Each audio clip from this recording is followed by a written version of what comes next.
Assalamualaikum warahmatullahi wabarakatuh. Sampurasun, rujeng enjing pamirsa, patepang di sarsim kuring pun putih sarani dina acara Warta Sunda. Nyuguhkan menurut piring informasi Sunda ker Balarea. Edisi Selasa kaping 20 Februari 2020 hiji. Pamirsa, salami 5 menit kapayun, sim kuring baris nyarengan pamirsa dina informasi-informasi sabeudeureuh Jawa Barat. Sababaraha warta anu lebet ka redaksi, anu munggaran aya warta ti Kota Subang, ngeunaan warga binaan Jago Sisingaan. Pamirsa, sumangga nyanggakeun iber salengkepna.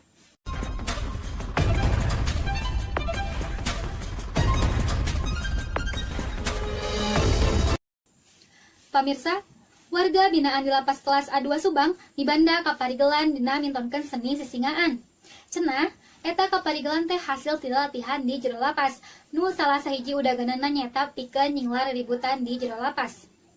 Nu mahir milu midang dina seni sisingaan di Subang, horeng lain wae seniman atawa ahli seni tradisional bae. Pangeusi lapas kelas A2 Subang oge tetela mahir milu midang dina seni sisingaan, cara nu dipidangkeun anyar-anyar ieu. Harita, warga binaan lapas nu kajerat ku rupa-rupa soalan hukum teh mintonkeun kabiasaan dina pidangan sisingaan. Maranehna milu rerengkeunekan luyu jeung wirahma widatra nu miringna tabeuhan khas Sunda. Kituna teh bari teu cicing metakeun atraksi dina rupa-rupa gerak.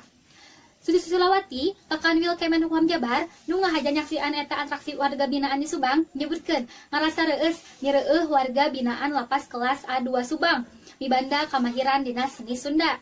Nurutkeun Susi, eta hal teh alus, pikeun nyinglar ributan di jero lapas, jeung bisa dijadikeun margagesan ngarekeutkeun hubungan antara patugas lapas jeung warga binaan. Eta hal oge bakal gede manfaatna, upama warga binaan geus kaluar ti jero lapas.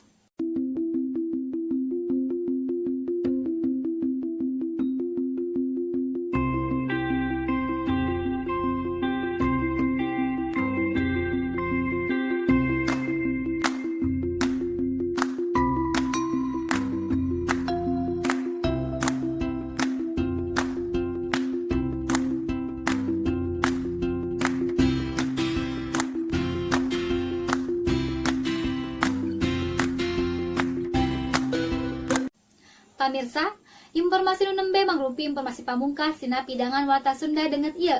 Sim kuring pun putih sarani siamik mundur ampi mungkur. Wassalamualaikum warahmatullahi wabarakatuh. Hurip Sunda.